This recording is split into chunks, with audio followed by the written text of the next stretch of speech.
Welcome back to the channel, everybody. Welcome from Lycaon as well.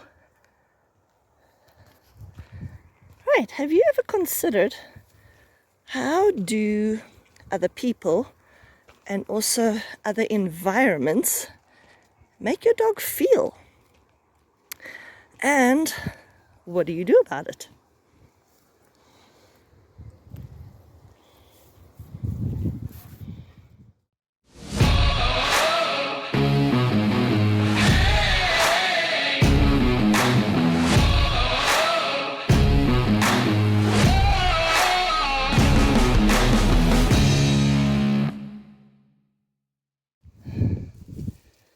Now, before we start the video as such, this is blackjacks.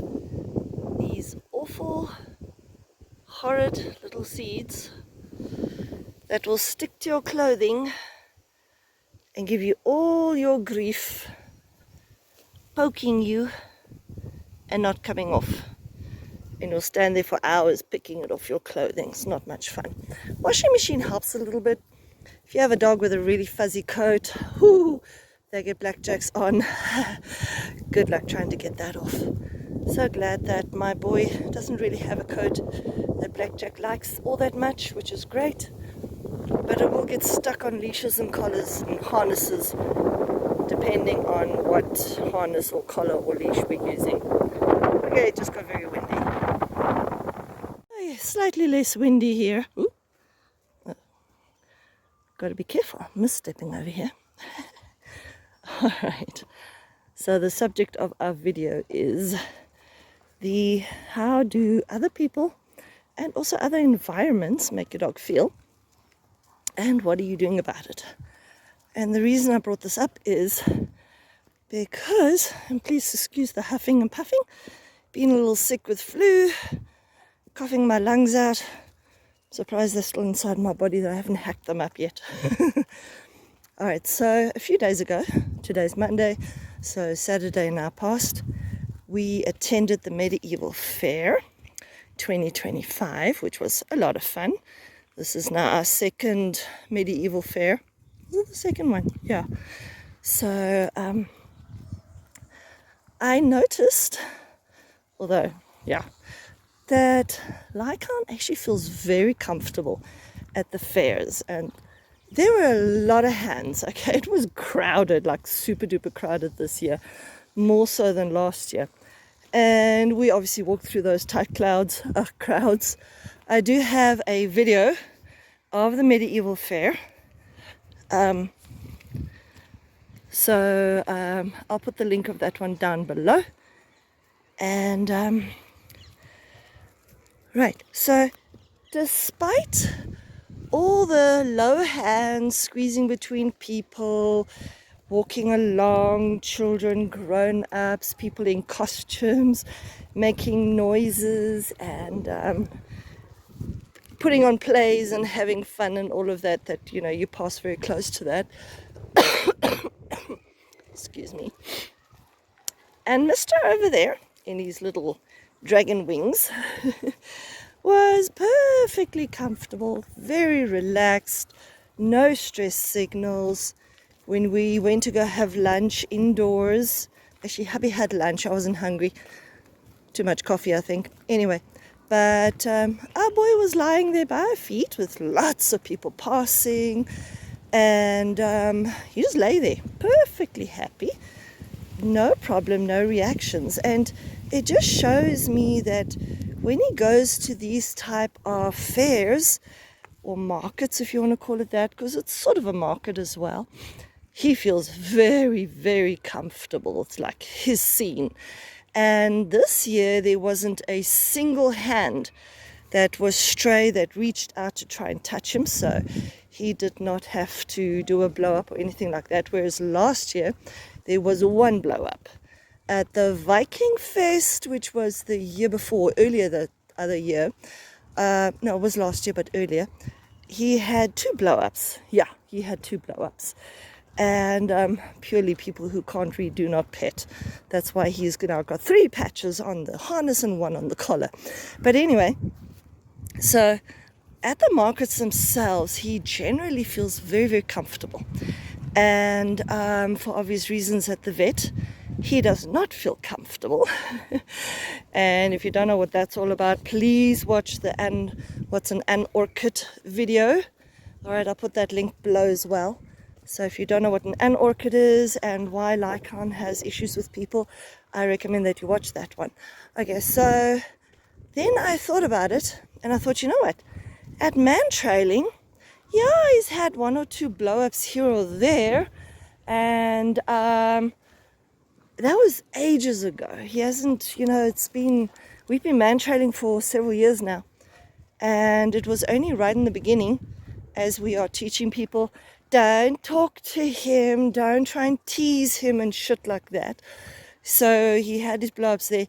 By now, everybody knows him, and all the newbies, we explain to them exactly how to behave, and they do, and we have had 0 blow-ups. And I've noticed that, especially the last few years, this dog feels very, very comfortable and confident, just like at the fairs, about being amongst those people. Very, very happy, confident, relaxed.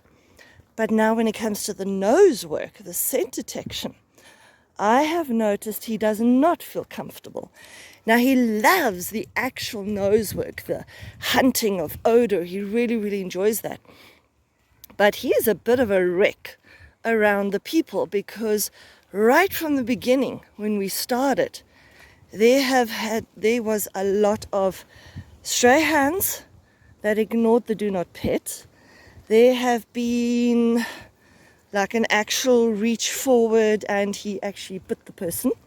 All right, so yeah, and we've had so many blow-ups at the nose work that he is actually very uncomfortable there.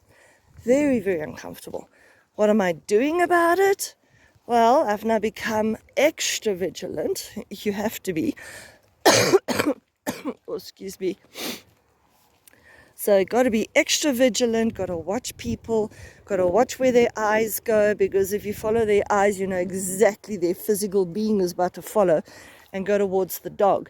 And they tend to start coming towards you with arms reached out. Can I pet your dog? And yeah, then he blows up, obviously. So that's a big, big bad one. So what I do is I do obviously watch people like a hawk. I move him away. I step in front of him and block the view. I do that at the fairs as well. If I feel, here could be a person that might cause trouble, I will block my boy's face. I will do it with my hands. I'll do it with my body, my legs, whatever it takes. And that way, this dog does not even get a whiff of that person coming at him, trying to pet him or something like that. So, yeah. Then I've noticed at like the flea markets and all of that, he's actually quite relaxed, pretty confident about it, but not as relaxed as at the fairs. So it's kind of weird. Maybe I should do more flea markets. And also around the shops, the strip malls and that, he's actually pretty relaxed there. So which is really, really great. At the vet, obviously, that is a big negative to him. So I do take him there quite often, just for weighing or dropping off pamphlets or an inquiry or whatever. He comes along. Sometimes he's muzzled, sometimes he isn't. And then obviously we do some weighing, we do some training and all of that. But there's no amount of that type of positivity that is going to make his fear and his PTSD of vets and all of that go away. And speaking of the muzzle, so Saturday past at the medieval fair, I actually had the muzzle with me. I was expecting it to be very crowded. I was very, very worried about how he might react, how people might be and all of that. But I actually didn't have to use it. And even when we went inside to the restaurant to get lunch, I told my husband, hold on, let me put the muzzle on him first, because it's probably going to be crowded. And hubby's like, leave it off, it doesn't look very crowded. Let's see how it goes. We'll make sure that we'll protect him, from people and all of that. and it actually did work out really well. So I'm very, very happy, because I was very, very worried. So I'm glad I did not have to put his muzzle on, otherwise I would quite happily have done so. So that was so amazing on Saturday, and I'm so proud of this guy for not having a blow up. Or should I rather say, I'm proud of the people for asking if they could pet him. Excuse me. Because sometimes he was at an angle where you could not see the do not pets. So yeah, but they at least asked. There weren't any stray hands, and it went really well.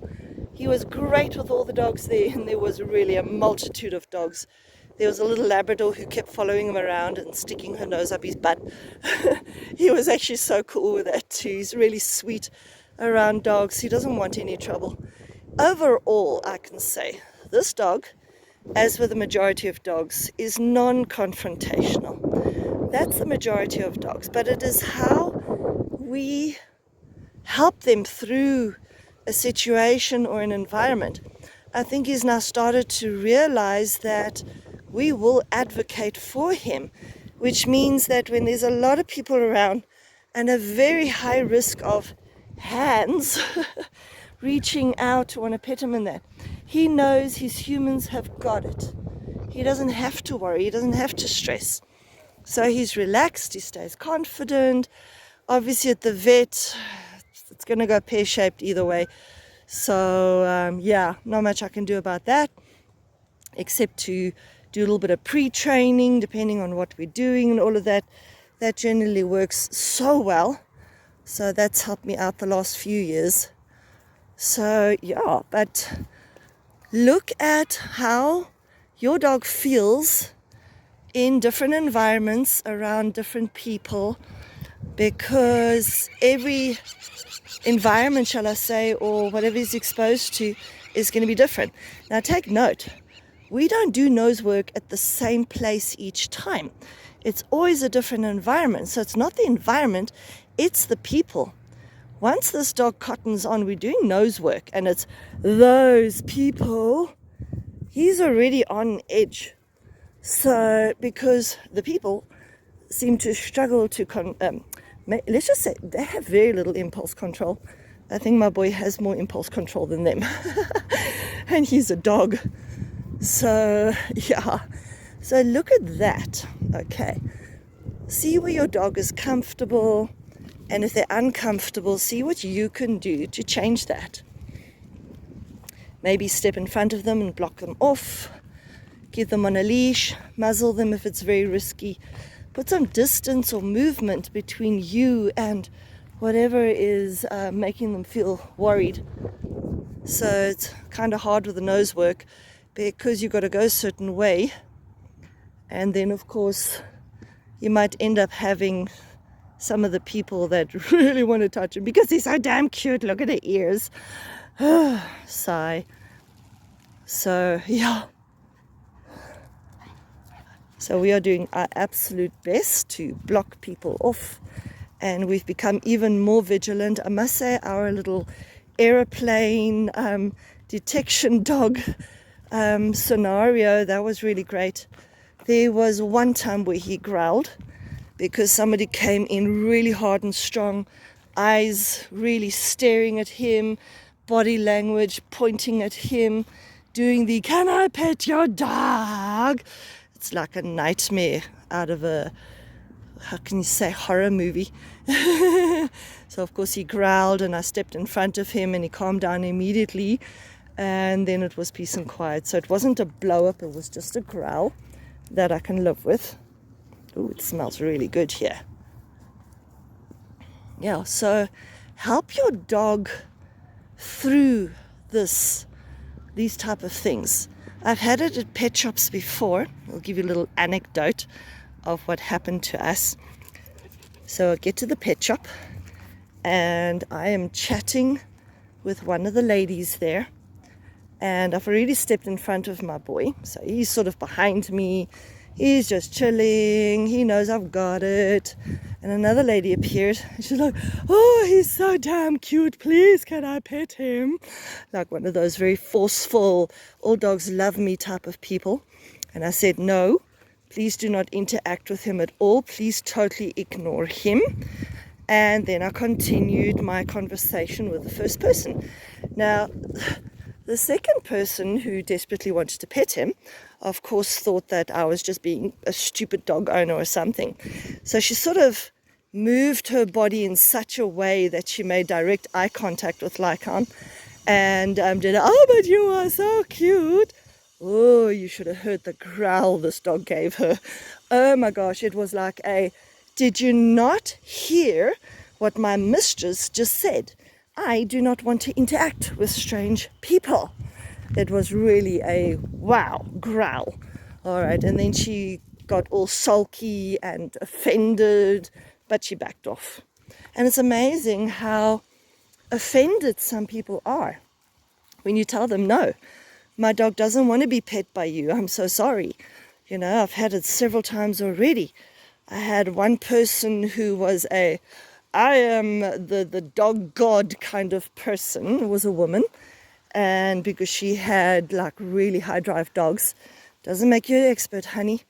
And she insisted that my boy, it was during man trailing, would absolutely adore her.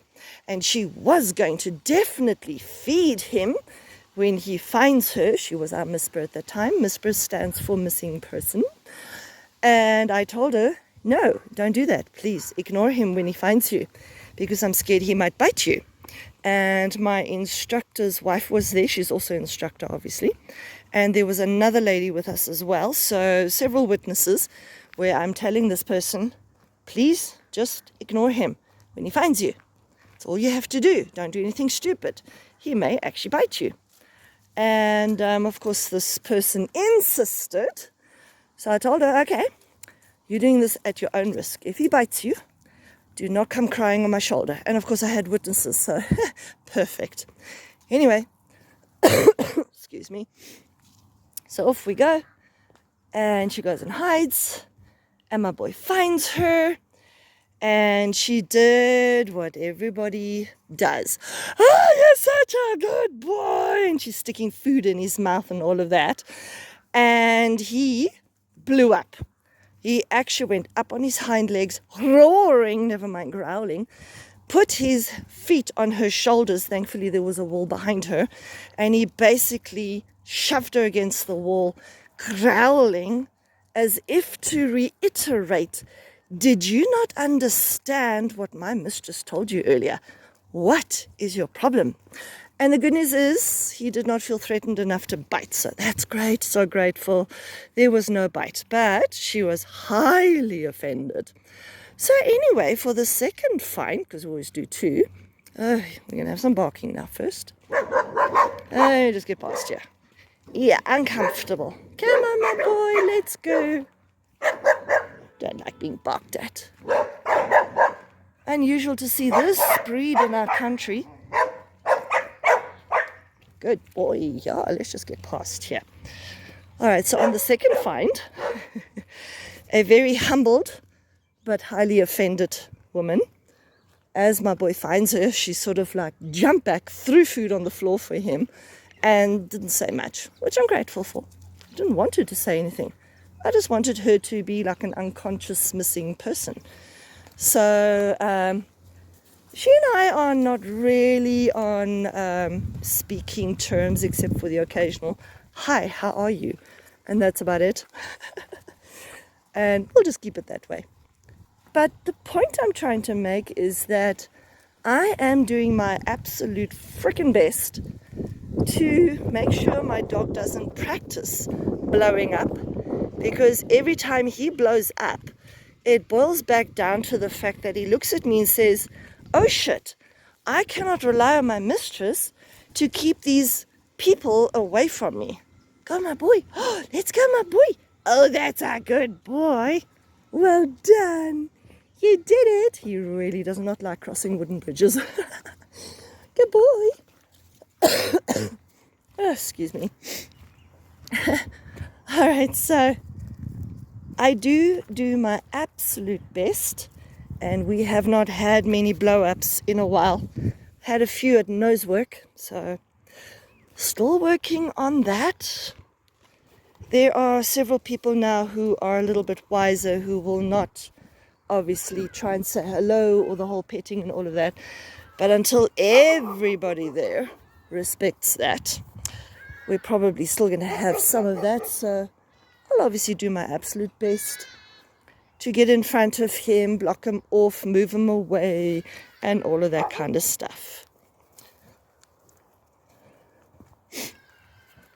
Right, I'm just trying to think other places that we go. I mean, we go to the pet shops and other stores and things, and he's really cool. He stays by my side because we're in South Africa. The majority of people, especially of color, are terrified of the German Shepherd dog because they are, let's just say, they are obviously used for police and that kind of stuff. So that is a memory, a bad one or traumatic one, that is etched into some people's minds. So when they see him, they tend to scatter or move behind counters. I've had people disappear behind doors already. It's kind of funny and also very sad all at the same time. So, but I do my absolute best to tell them, listen, you don't do anything to him. You just pretend he's not even there. He won't do anything to you. As it is, I always try and teach people that if they are scared of dogs, don't stare at them. Pretend they're not there, and the dog will probably leave you alone because you're not trying to interact with them. So if the dog feels that you want nothing from them, they tend to feel safe. And then they won't do anything. Hey, my boy.